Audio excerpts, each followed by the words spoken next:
South ఇండియాలోనే biggest sorry store మన Varahi silks మన విజయవాడ ఎంజీ రోడ్ లో డిసెంబర్ 4వ తారీఖున ఘన ప్రారంభం.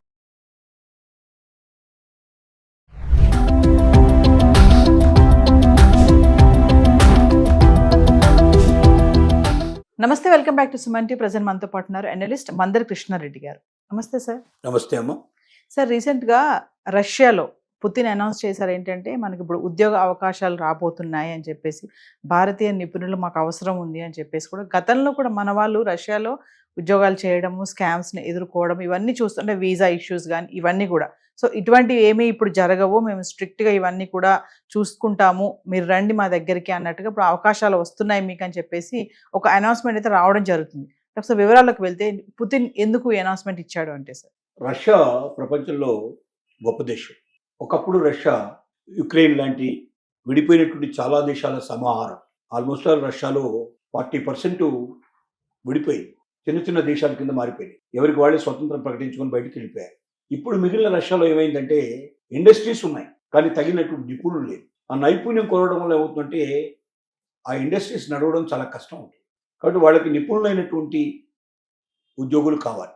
అమెరికాలో ఎలాగైతే అక్కడ వాళ్ళకు నేర్పించి తిరిగి వెళ్ళిపోయే అవకాశాలు ఉండేట్టుగా చూడమన్నట్టుగానే రష్యాలో కూడా వాళ్ళకు నేర్పించి వెళ్ళిపోవడానికి అవకాశం ఉంది. అలా కాకుండా కొంతమంది పర్మనెంట్ దశలో కూడా అక్కడ ఉండడానికి పాసిబిలిటీస్ కూడా ఏర్పడే అవకాశాలు ఉన్నాయి.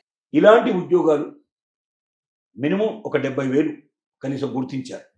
బహుశా రష్యా అధ్యక్షుడు పుతిన్ నెక్స్ట్ మంత్లో మన దగ్గరికి వచ్చే అవకాశాలు ఉన్నాయి.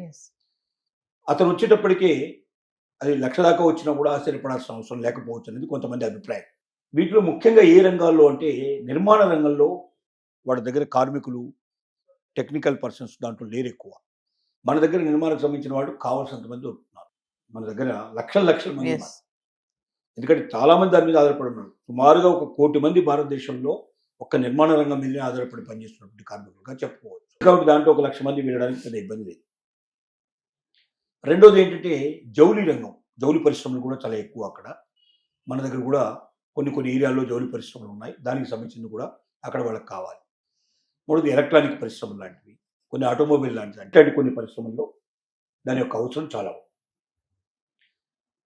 వాళ్ళు బేసిక్గా ఇప్పుడు గుర్తించినటువంటి ఏ రంగాల్లో ఎంతమంది కావాలో ఆల్రెడీ ఇండియన్ అభ్యర్థికి తెలియజేశారు, మాకు ఎంతమంది కావాల్సి ఉంటుందని. ఈ రంగంలో ఎంతమంది, ఈ రంగంలో ఎంతమంది, ఇలాంటి టెక్నాలజీ, ఇలాంటి వాళ్ళకి క్వాలిఫికేషన్, ఇలాంటి అనుభవం ఉండాలనే విషయం తెలియజేసి దాని ప్రకారంగా మన భారత ప్రభుత్వం నెక్స్ట్ మంత్ అగ్రిమెంటు పుతిన్ ఇక్కడికి వచ్చిన తర్వాత రష్యా అధ్యక్షుడు మన మోడీ గారు ఆయనతో ఉండి మన ప్రధానమంత్రి ఇద్దరు కలిసి ఒప్పందం మీద సంతకాలు పెట్టుకున్న తర్వాత వీళ్ళని అక్కడికి పంపించాలి.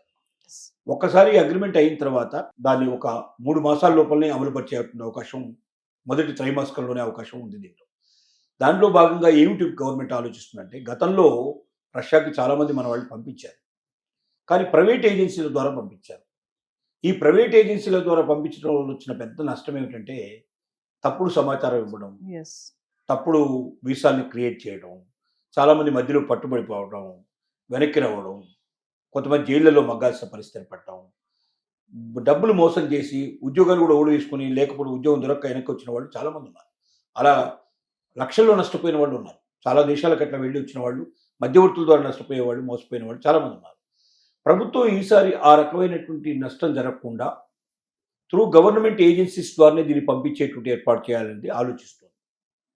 ప్రైవేట్ వాళ్ళకి ఎవరికి అవకాశం ఇవ్వకుండా గవర్నమెంట్ ఎక్స్చేంజ్లోనే నమోదు చేసుకొని ప్రభుత్వమే స్వయంగా ఆఫీసెస్ దీన్ని, మన దగ్గర ఎలాగో ఎంప్లాయ్మెంట్ ఎక్స్చేంజెస్ ఉన్నాయి, అన్ని రాష్ట్రాలకు ఉన్నాయి, అక్కడే దీన్ని నమోదు చేసుకొని తద్వారా వీళ్ళ క్వాలిఫికేషన్స్ అన్ని చూసి వాళ్ళు అడిగిన దానికి వీళ్ళ దానికి మ్యాచ్ అయినట్టయితే పంపాలనేది ఒకటి. రెండోది ఇంకా టెక్నికల్గా ఏమైనా ఇంకా డెవలప్మెంట్ కావాల్సి ఉంటే కూడా వీళ్ళకి షార్ట్ టైం ట్రైనింగ్ ఏదైనా ఇచ్చి పంపించాలనేది రెండో ఆలోచన. అన్నిటికన్నా ముఖ్యంగా రష్యాలో ఉన్న పెద్ద సమస్య ఏమిటంటే భాషా సమస్య. ప్రపంచ దేశాల్లో చైనా, అమెరికా, జపాన్, జర్మనీ ఇలాంటి చాలా దేశాల్లో ఇంగ్లీష్ నడవదు. అక్కడ స్వయంగా ఉండేటువంటి దేశం ఆ భాషనే మనం నేర్చుకోవాల్సి వస్తుంది. చైనాలో ఎవరైనా చదువుకోదలుచుకుంటే చైనా భాష కంపల్సరీ నేర్చుకోవాల్సిందే. చైనాలో ఉద్యోగం చేసుకున్నా కూడా చైనా భాష వచ్చి ఉండాల్సిందే. అలాగే రష్యా అయినా అదే, జర్మనీ అయినా అదే. ఇలాంటి అవకాశాలు ఉన్నాయి. మన వాళ్ళు ఏమనుకుంటారంటే ఇంగ్లీష్ మాట్లాడితే ప్రపంచంలో ఎక్కడికైనా వెళ్ళొచ్చు అని ఇద్దరు తెలుగు వాళ్ళు కలిస్తే ఇంగ్లీష్లో మాట్లాడుకునే ప్రయత్నం చేస్తారు. కానీ రష్యా వాళ్ళు అలా కాదు. వాళ్ళ భాష మీద చైనా కానీ, రష్యా కానీ, జర్మనీ కానీ వాళ్ళు వాళ్ళ భాషగా ప్రాధాన్యత ఇస్తారు. వాళ్ళ భాష నేర్చుకున్నాక ఆ భాషలోనే చదువుకోవాలి అక్కడ. కాబట్టి రష్యన్ భాషను కూడా ముందే నేర్పించి పంపించినట్టయితే కనీసం ప్రవేశం అన్న 100% ప్రావీణ్యత కాకపోయినప్పటికీ బేసిక్ నాలెడ్జ్ అన్న రష్యాలో నేర్పించినట్టయితే చిన్న చిన్న విషయాలకి ఇతరుల మీద ఆధారపడకుండా తెలుసుకునే అవకాశం ఉంటుంది. కొన్నాళ్ళు పోయిన తర్వాత అక్కడ అలాగే ఆటోమేటిక్గా అలవాటైపోతుంది, భాష అలవాటైపోతుంటుంది. భాష నేర్చుకుంటూ ఉంటాం. మన చుట్టుపక్కల ఉండే వాళ్ళందరూ అదే భాష మాట్లాడినప్పుడు మనం కూడా ఆ భాష మనకు అలవాటుంది. ఇవాళ హైదరాబాద్లో ఉండేవాడు ఎంతో కొంత హిందీయో ఉర్దూ మాట్లాడతాడు. అది హిందీయో ఉర్దూవో తెలియదు కానీ మొత్తం ప్రపంచంలో అన్ని భాషలు కలిపి ఒక భాష తయారు చేశారు. దాన్ని హైదరాబాద్ ఉర్దూ అంటారు, హైదరాబాద్ హిందీ అని పిలుస్తారు దాన్ని. ఇది రాకుండా ఉండరు. మన నిత్య జీవితంలో ఆటో వాడిని పలకరించినా ఎవడు పలకరించినా వాడు సగం అది సగం ఇది కలిపి మాట్లాడుతుంది. ఇలాగే రష్యాలో కూడా సమస్య ఉంటుంది. కాబట్టి రష్యాకు పంపదలుచుకున్నటువంటి కార్మికులు ఎవరు ఉన్నారో వాళ్ళకి కొంత టెక్నికల్ నాలెడ్జ్ అవసరమైతే దాని మీద, అక్కడ తీసుకోవాల్సిన జాగ్రత్తల మీద, వాళ్ళు చేయబోయే ఉద్యోగంలో అక్కడ ఉండే మార్పులు చేర్పులు ఏముంటాయనేది వాటికి సంబంధించిన విషయాల మీద కొంత అవగాహన కలిపేటట్టుగా, మూడోది భాష మీద కూడా వాళ్ళకు పట్టొచ్చేటట్టుగా వీలైనంత కనీసం బేసిక్ నాలెడ్జ్ అన్న రష్యన్ భాష వాళ్ళకి నేర్పి పంపించాలనేది ప్రభుత్వం తీసుకున్న నిర్ణయం. ప్రైవేట్ ఏజెన్సీల ద్వారా కాకుండా ప్రభుత్వమే స్వయంగా దీన్ని ఏర్పాటు చేసినట్టయితే ఈ రకమైన మోసాలు జరగకుండా అందరికీ ఉద్యోగం దొరుకుతుంది. ప్రభుత్వానికి ఏమిటి దీనివల్ల లాభం అంటే, ముందుగా ప్రభుత్వం ఆలోచించేది ఒక నిరుద్యోగ సమస్యను కొంతవరకన్నా తగ్గించే అవకాశం ఉంది. 1,00,000 మంది సుమారుగా 70,000 నుంచి 1,00,000 మందికి ఒకేసారి ఉద్యోగం దొరకడం అంటే అంతమందికి ఒక ఉద్యోగ కల్పన చేసినట్టే కదా. ప్రభుత్వాల బాధ్యతే కదా అందరికీ ఉద్యోగం కల్పించాల్సిన బాధ్యత. కాబట్టి కొంతన్నా బర్డెన్ తగ్గుతుంది. అది ఎంతైనా కావచ్చు, 1%, 0.5%, 2% ఎంతో కొంత తగ్గే అవకాశం ఉంటుంది. కాబట్టి ఆ రకంగా కొంత బర్డెన్ తగ్గుతుంది. రెండోది ఏంటంటే, వెళ్ళిన వాళ్ళందరూ కూడా విదేశీ మారక ద్రవ్యం మన దగ్గరికి పంపిస్తారు. ఈ వెళ్ళినటువంటి కార్మికులు అక్కడ పనిచేసినప్పుడు వచ్చిన డబ్బు మళ్ళీ తిరిగి డాలర్ల రూపంలో విదేశీ మారక ద్రవ్యంలో మనకు వస్తుంది. మనకు కావాల్సింది అది. విదేశీ మారక ద్రవ్యం ఎంత మనకు వస్తే అంత ఎక్కువగా మనం ఎక్స్పోర్ట్ చేసుకోవడానికి, ఇంపోర్ట్ చేసుకోవడానికి మనకు వస్తుంది మనకు. రెండోది ఏంటంటే, ఇతర దేశాల మీద మనం ఆధారపడాల్సిన అవసరం లేకుండా మనకు ఉంటుంది.